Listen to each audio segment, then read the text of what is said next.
Estamos voando pelos planetas do nosso sistema solar. Passamos por Marte, Júpiter, Saturno, Urano e Netuno. Então, vamos através do espaço escuro para além da borda do nosso mundo. Chegamos ao nosso destino. É a nuvem de Oort. É uma região hipotética em torno do sistema solar que contém milhares de asteroides e blocos de gelo. É provável que seja onde o maior cometa da história da humanidade nasceu, e agora ele está indo em direção ao Sol. O cometa Bernardinelli-Bernstein foi descoberto por acidente durante a pesquisa de energia escura. Nossos telescópios foram apontados para um espaço distante.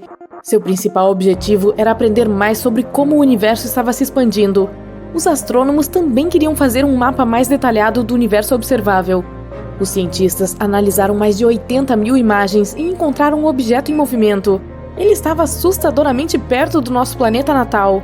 Seu tamanho era de impressionantes 100 quilômetros. Isso é mais ou menos a largura do Lago Michigan. Era um cometa já ativo com uma longa cauda. Normalmente, os cometas formam uma cauda quando se aproximam do Sol. O calor da estrela aquece a superfície do cometa e materiais leves, como o gelo, começam a evaporar. Isso forma uma nuvem de vapor e poeira que se estende muito além do cometa. Mas Bernardinelli-Bernstein fica muito longe do Sol para começar a esquentar. Isso significa que sua superfície tem uma composição diferente. Pode ser monóxido de carbono sólido. Isso aumenta a luminosidade do cometa. É por isso que ele pode ser observado com telescópios na Terra. Podemos comparar o Bernardinelli-Bernstein ao maior meteorito que já caiu na Terra.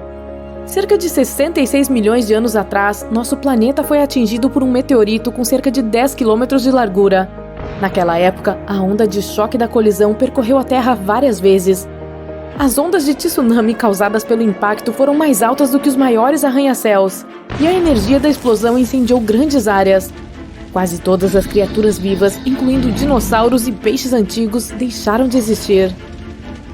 O meteorito deixou uma cratera com 3 vezes o tamanho de Manhattan. O local onde caiu era rico em enxofre. Essa substância evaporou devido ao calor anormal e formou nuvens enormes. Isso causou chuvas ácidas que caíram na Terra por várias semanas. Nosso cometa recém-descoberto é 10 vezes maior. Se estivesse voando em direção à Terra, seria perceptível a olho nu muito antes do impacto. Ele pareceria uma estrela em movimento no céu noturno. Poucos dias antes de o cometa atingir o nosso planeta, ele poderia ser visto mesmo durante o dia. Seria possível distinguir sua longa cauda também. Quando o cometa entrasse na atmosfera terrestre, ele produziria um som estrondoso tão alto que poderia ser ouvido do outro lado do planeta. Nesse ponto, o cometa começaria a esquentar devido ao atrito com o ar. Ele começaria a queimar. Incontáveis fragmentos se desprenderiam do corpo principal do meteorito e cairiam na Terra. Assim que Bernardinelli-Bernstein tocasse a superfície do planeta, veríamos um clarão tão brilhante que ofuscaria o Sol. Em uma fração de segundo, uma quantidade colossal de energia seria convertida em calor. Isso resultaria na explosão mais forte da história do nosso planeta. Ela arrancaria literalmente pedaços de chão e os jogaria no ar. A onda de choque queimaria tudo no entorno de algumas centenas de quilômetros. Ela continuaria a se espalhar em diferentes direções, quebrando e tombando árvores. Em determinado momento, alcançaria montanhas cobertas de neve e desencadearia enormes avalanches que cobririam muitos vilarejos. A onda de choque daria a volta no planeta, estilhaçando vidros em prédios em todos os continentes. As ondas de tsunami seriam tão altas que cobririam cidades costeiras inteiras. O terremoto mais forte da história romperia o solo e criaria rachaduras profundas. Após o impacto, bilhões de toneladas de poeira e cinzas subiriam pelo ar. Uma nuvem negra gigante bloquearia completamente os raios do sol. A Terra mergulharia na escuridão. Todos os detritos no ar começariam a derreter. Eles se transformariam em lava líquida e voltariam à superfície, causando ainda mais danos. As cinzas e a poeira no ar cobririam o Sol por mais alguns meses. Durante esse tempo, a temperatura na Terra cairia vários graus. Mesmo que estivessem escondidas em abrigos e bunkers profundos, as pessoas, assim como todos os outros organismos vivos do planeta, dificilmente sobreviveriam a esse acontecimento. Felizmente, o Bernardinelli-Bernstein não vai se aproximar da Terra. No momento, o cometa está a cerca de 20 unidades astronômicas de distância do Sol, o que equivale a 20 vezes a distância da Terra até o Sol. Isso significa que o cometa em breve cruzará a órbita de Urano. Em 2031, ele estará a 11 unidades astronômicas da nossa estrela. Isso é nos arredores da órbita de Saturno. Isso será o mais próximo que Bernardinelli Bernstein chegará do Sol. Em seguida, ele começará seu voo de volta para a borda do Sistema Solar. Mas o cometa está fadado a retornar novamente. Ele se afastará do Sol e diminuirá a velocidade até que a gravidade da estrela o empurre de volta. Então, o cometa fará outro círculo ao redor do nosso Sistema Solar, mas isso levará cerca de 3 milhões de anos. No momento, temos outros meteoritos com que nos preocupar. Por exemplo, o 3200 Phaethonte. Ele cruza as órbitas de Marte, Terra, Vênus e Mercúrio. Então ele passa ao redor do Sol e volta. Esse ciclo leva cerca de 523 dias, e então tudo recomeça. Esse meteorito é considerado potencialmente perigoso, pois cruza a órbita da Terra a 7,5 distâncias entre a Lua e a Terra. Durante uma de suas últimas aproximações do nosso planeta, esse bloco de rocha de 6 km de largura encheu nosso planeta de pequenos meteoros. Como o asteroide passa frequentemente pelo Sol, sua superfície provavelmente se parecerá com o fundo seco de um pântano de lama. Ele é coberto de escamas e rachaduras. Ao passar pela Terra, essas escamas se rompem e causam chuvas de meteoros. Mas o maior asteroide potencialmente perigoso é o 1999 JM8. Ele tem o tamanho aproximado de 77 campos de futebol e passa pela Terra a 9 distâncias lunares. Sua menor aproximação do nosso planeta acontecerá em agosto de 2137. Se esse meteorito atingisse a Terra, um continente inteiro poderia ser destruído. O resto do mundo teria tsunamis gigantescos, mas sobreviveria ao acontecimento. Então, naturalmente, os cientistas estão pensando em maneiras de proteger o planeta de tal desastre. A primeira solução é um Big Bang controlado. Uma das leis da física diz que se você aplicar alguma força em uma direção, ela causará uma reação na direção oposta. Portanto, se detectarmos um asteroide prestes a colidir com a Terra, precisaremos enviar um foguete na direção dele.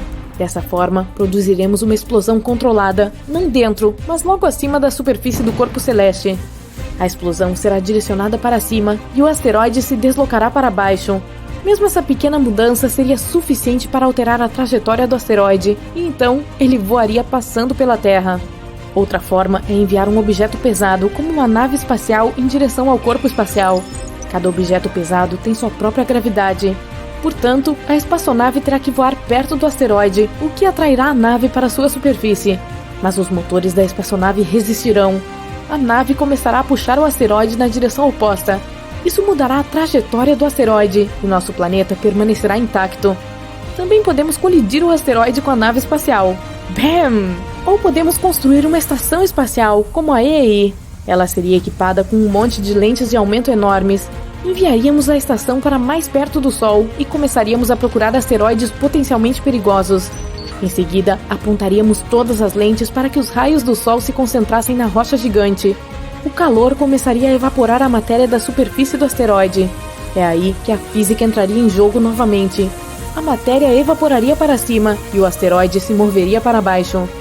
Também poderíamos envolver o asteroide em uma película reflexiva, algo como papel alumínio.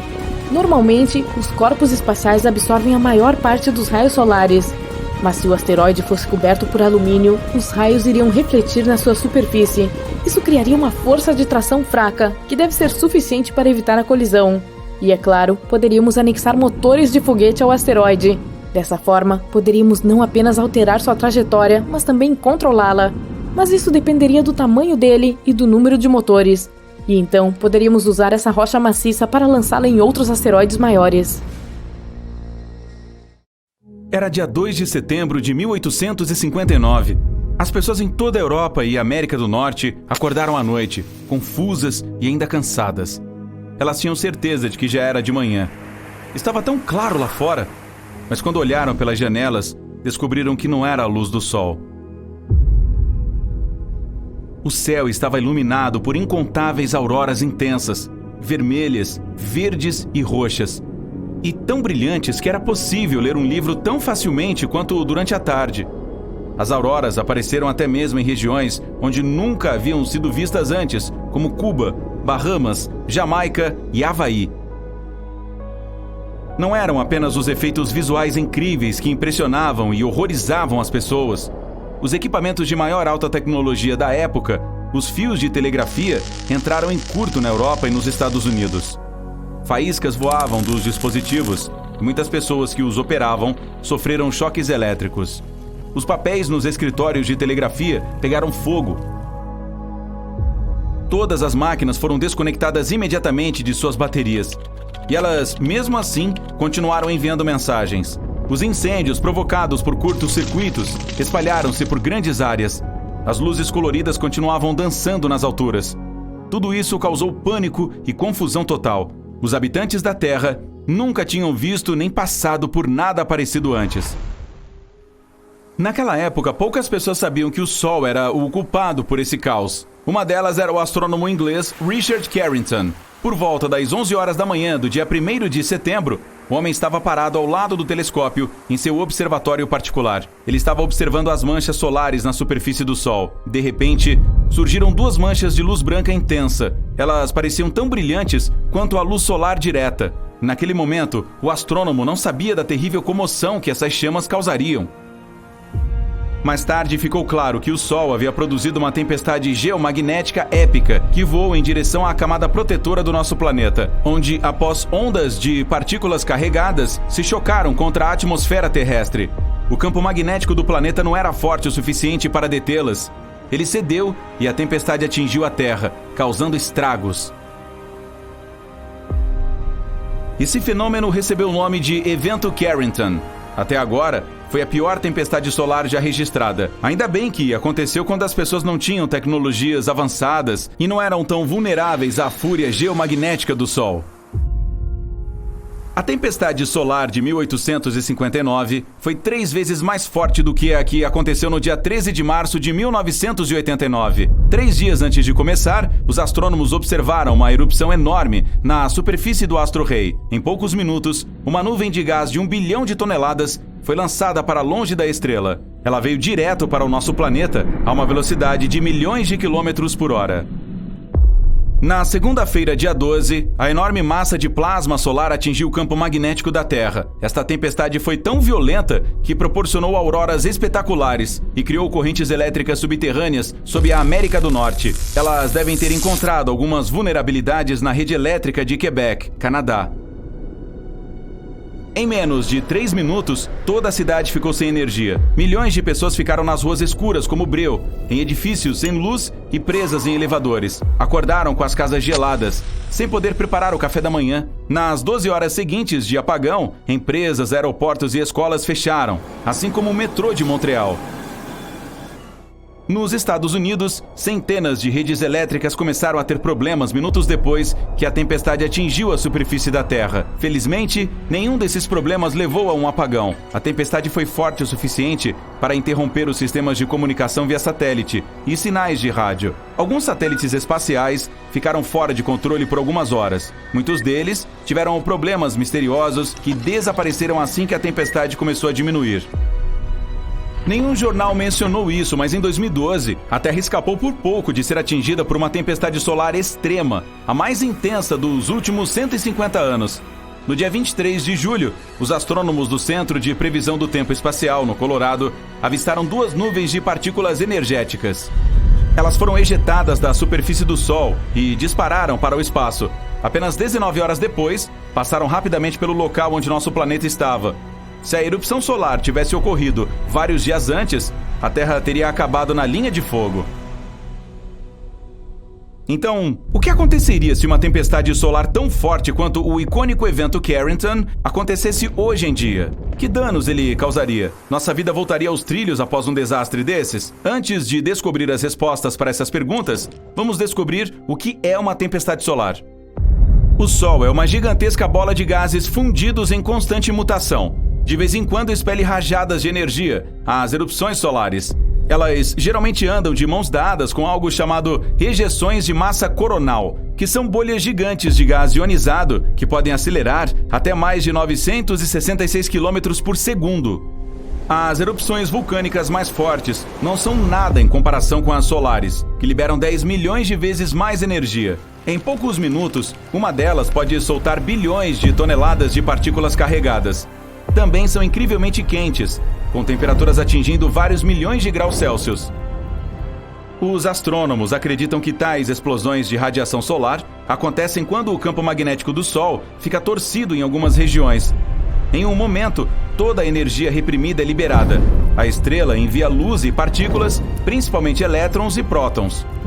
A maioria das erupções solares dura minutos, mas algumas continuam por horas. Os cientistas as classificam de acordo com a intensidade com que brilham nos raios X. Você provavelmente não verá as menores explosões se não tiver um equipamento especial. As médias levam a apagões das ondas de rádio nos polos, mas nada muito sério. Mas são as erupções de classe X, com as quais as pessoas deveriam se preocupar. Elas causam as tempestades solares mais fortes e duradouras. Quando as pessoas pensam no perigo que pode vir do espaço, a maioria imagina um asteroide se aproximando, como aquele que exterminou os dinossauros. Porém, aparentemente deveríamos nos preocupar muito mais com o nosso bom e velho Sol. Uma tempestade solar super forte em direção à Terra não acontecerá de imediato. Primeiro haverá luz solar de alta energia, principalmente raios ultravioleta e raios X. Eles irão ionizar a atmosfera superior do nosso planeta e bagunçar a comunicação via rádio. Depois disso, uma tempestade de radiação atingirá a Terra. E, finalmente, vários dias depois, uma nuvem gigantesca de partículas solares carregadas chegará à nossa atmosfera. Estas irão interagir com o campo magnético do planeta e causar estragos em todo o mundo. Se uma tempestade solar intensa acontecesse hoje em dia, ela começaria interrompendo o sinal GPS e desligando os satélites. Se algum astronauta estivesse caminhando no espaço naquele momento, teria apenas alguns minutos após o primeiro flash de luz para encontrar abrigo. Sua espaçonave provavelmente seria devidamente protegida e segura o suficiente. O principal desafio seria entrar nela a tempo. Depois, a tempestade continuará a interferir nas comunicações via satélite. É por isso que muitas de suas atividades diárias, desde ligar para os amigos até pagar com cartão de crédito, estariam em risco. Mas uma das piores consequências seria relacionada com as redes de energia. Picos causados pelas partículas vindas do Sol danificariam transformadores gigantes. Eles levam anos para ser substituídos, especialmente se centenas ou mesmo milhares forem destruídos. Em alguns lugares, a falha de uma rede elétrica faria com que outras entrassem em colapso também, criando um efeito dominó. Imagine viver sem eletricidade por um dia, um mês, um ano. Sem luz, computadores, sem telefones, sistemas de abastecimento de água sem funcionar, sem comida nos supermercados. Além disso, sem eletricidade seria quase impossível restabelecer as redes de energia, já fora de operação. Uma tempestade solar muito forte custaria à humanidade de 1 trilhão a 2 trilhões de dólares. Isso apenas durante o primeiro ano depois de acontecer. O mundo levaria mais 4 a 10 para se recuperar. Os danos a todos os tipos de satélites sozinhos chegariam a 70 bilhões de dólares. Sob majestosas auroras, as pessoas teriam que se acostumar a um estilo de vida novo e dramaticamente diferente. Sem dúvida, teríamos algum tipo de aviso. Equipamentos modernos em todo o mundo no espaço não param de olhar para o Sol nem por um segundo. Depois que uma forte tempestade solar acontecesse, as pessoas teriam algum tempo para se preparar, algo entre várias horas e alguns dias. E se os transformadores fossem desligados a tempo, as consequências não seriam tão dramáticas. Agora, as notícias a seguir podem parecer assustadoras. Existem também supererupções. Em comparação com elas, as explosões de radiação do nosso Sol são coisa pequena. As supererupções ocorrem principalmente entre estrelas jovens e ativas. Em 2016, os astrônomos viram esse fenômeno. Uma estrela a 1.500 anos-luz de distância da Terra produziu uma erupção que foi 10 bilhões de vezes mais forte do que qualquer uma das que já explodiram do nosso Sol. Isso não significa que estamos seguros aqui na Terra. Até mesmo o nosso Sol, de meia-idade, sabe como produzir supererupções. Mas embora as estrelas jovens possam tê-las uma vez por semana, ou até com mais frequência, para o Sol isso é uma vez a cada alguns milhares de anos. Ainda assim, se as pessoas não descobrirem como proteger o planeta, basta uma supererupção para destruir nossa camada de ozônio e acabar com a vida por aqui. Cerca de 800 mil anos atrás, eu não estava por perto, um asteroide gigantesco voou pelo espaço e despencou em direção à Terra. Ele atingiu nosso planeta com uma força enorme e cobriu 10% dele com pedaços de detritos rochosos, pretos e verdes brilhantes, conhecidos como tectitos. Eles são pedaços de rocha que se liquefazem com o calor do impacto de um meteorito.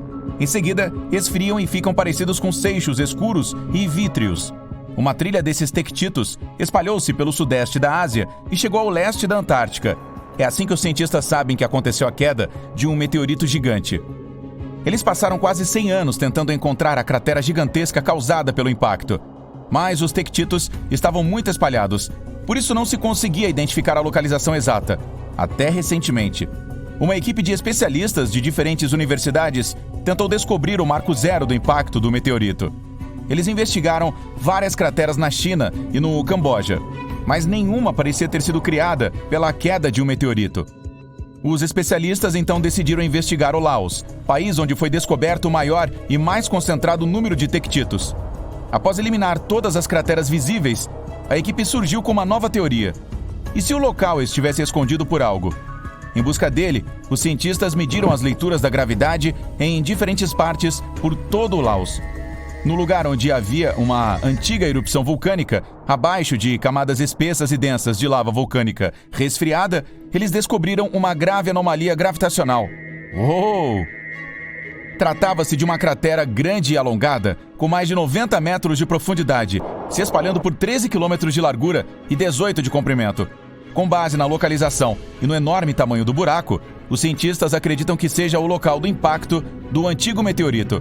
Enquanto isso, mais de 2 bilhões de anos atrás, muito antes da era dos dinossauros, a Terra foi atingida por um dos maiores asteroides que já se chocaram com o nosso planeta. O corpo espacial tinha aproximadamente de 10 a 14 quilômetros de diâmetro e criou a maior cratera de impacto da Terra, chamada de Vredefort. Você pode encontrá-la na atual África do Sul. Quando foi formada, tinha um diâmetro gigantesco de 300 quilômetros. Ao longo dos séculos, a enorme cratera foi lentamente erodida e se transformou no Domo de Vredefort. É uma formação de colina rochosa, que foi o local central do impacto do asteroide. Essa formação é tão grande que pode ser vista do espaço. Hoje é um patrimônio mundial reconhecido. É também o lar de várias cidades e comunidades que incentivam os turistas a visitar o local. Em 1943, um piloto desviou-se de sua rota de voo normal para evitar condições climáticas perigosas. Voando sobre Quebec, no Canadá, ele avistou uma grande bacia perfeitamente circular. Foi assim que a cratera Pingualuit foi descoberta. Há cerca de 1.400.000 anos, um meteoro atingiu o local, criando essa cratera de impacto pequena, mas profunda. Tem diâmetro de 3 quilômetros e profundidade de 400 metros. Um lago de águas azuis profundas formou-se no fundo da cratera. Acredita-se que ele contenha uma das águas mais puras do mundo, uma vez que não há entradas ou saídas. Isso significa que é preenchido apenas por chuvas e neve derretida. O lago é o lar de uma espécie de peixe, a truta do Ártico. A bacia de Sudbury, também no Canadá. Formada há mais de 1,8 bilhão de anos, é uma das maiores e mais antigas crateras de impacto do planeta. Está localizada em Ontário. Mas o resultado da colisão foi tão forte que seus destroços foram encontrados a 800 quilômetros de distância, em Minnesota. Ao contrário da maioria das crateras de impacto que tem uma forma circular, a bacia de Sudbury é oval. Tem 62 quilômetros de comprimento, com uma largura de 30 quilômetros. O local do impacto original pode ter tido espantosos 16 quilômetros de profundidade. Mas sua versão moderna é muito mais superficial. O asteroide que criou a bacia carregava uma alta concentração de minerais naturais. Isso tornou o solo do buraco incrivelmente fértil. Hoje, é o lar de inúmeras fazendas de frutas e vegetais. Essa formação de cratera única da bacia de Sudbury foi usada para treinar os astronautas da Apollo antes de embarcarem em suas missões à Lua. Talvez o meteorito mais famoso de todos seja o Chicxulub. Ele foi o responsável por exterminar 75% de toda a vida vegetal e animal da Terra, incluindo os dinossauros. Seu diâmetro era de 10 quilômetros quando atingiu nosso planeta, há 66 milhões de anos. A cratera fica na costa do México, escondida nas profundezas do leito do mar. Tem cerca de 150 quilômetros de diâmetro e 19 de profundidade. Recentemente, os cientistas conseguiram perfurar profundamente o pico mais alto do buraco de impacto para coletar amostras de rocha. Eles descobriram que o desaparecimento dos dinossauros não foi causado pelo tamanho gigante do meteorito ou pela escala da explosão. Foi por causa do local exato onde atingiu a Terra. O meteorito se chocou com uma parte do nosso planeta que estava densamente preenchida com um composto mineral chamado gipsita, um mineral de sulfato macio que normalmente é usado como fertilizante. A colisão lançou tanto enxofre no ar que bloqueou o Sol. Isso causou o longevo inverno escuro que condenou os dinossauros. Uma das crateras mais jovens do planeta é a de Barringer, em Winslow, no Arizona. Ela também é uma das mais bem preservadas da Terra. Foi formada há 50 mil anos, quando um meteorito pesado, feito principalmente de ferro, despencou do espaço. A atmosfera da Terra mal diminuiu a velocidade do grande pedaço de metal, que colidiu com o solo com uma força incrível e vaporizou com o impacto, deixando poucos vestígios. O buraco deixado por esta poderosa explosão recebeu o nome do homem que a identificou em 1903. Era um engenheiro de Minas chamado Daniel Barringer. O diâmetro é de 1.200 metros e atinge 170 metros de profundidade. A família Barringer ainda é proprietária do local até hoje. Você pode visitá-lo e fazer uma excursão guiada ao redor da borda da cratera. A de Popigai, na Sibéria, é uma das mais interessantes da Terra. O impacto de asteroide há mais de 35 milhões de anos formou essa enorme bacia. A cratera tem 100 quilômetros de diâmetro, o que a torna a quarta maior do mundo. É um local único, pois abriga um dos maiores depósitos de diamantes do mundo. A intensa pressão da colisão transformou o grafite do ponto do impacto em diamantes. Os cientistas dizem que o buraco contém trilhões de quilates de diamantes, mas ninguém nunca os extraiu devido à localização remota e à falta de infraestrutura. No ano de 1530 a.C., um meteoroide entrou na atmosfera terrestre antes de se despedaçar. Os fragmentos em chamas do meteorito choveram no planeta e se espatifaram na superfície. Como resultado, um grupo de crateras apareceu em uma pequena ilha da Estônia, Saaremaa. A maior é um círculo perfeito de 110 metros de largura, além de 20 de profundidade, e é preenchido com água azul. 8 menores que apareceram durante a colisão podem ser encontradas em um raio de 800 metros da maior. O impacto dos fragmentos do meteorito fez com que as árvores da ilha pegassem fogo. Quase todas as florestas foram queimadas. Felizmente, elas cresceram novamente e as crateras são um destino popular para caminhadas pelos turistas. O meteorito atingiu a área que hoje conhecemos como Quebec, no Canadá, há cerca de 200 milhões de anos. Essa colisão criou a sexta maior cratera de impacto do mundo. Ele tinha um diâmetro de 64 quilômetros. Ao longo dos séculos, a borda externa dela se encheu de água. Agora, o local é conhecido como Reservatório Manicouagan. O lago que se formou é tão grande que pode ser visto do espaço, e sua forma estranha lhe valeu o apelido de o Olho de Quebec. A cratera de meteorito mais antiga do mundo fica na Austrália Ocidental. A de Yarrabuba tem 2,2 bilhões de anos. Essa recebe o meu voto para o melhor nome entre essas formações. O local do impacto é tão antigo que a cratera original foi completamente erodida. O diâmetro da Yarrabuba era de cerca de 30 a 70 quilômetros. Os cientistas conseguiram descobrir a idade analisando os cristais e minerais antigos encontrados no local.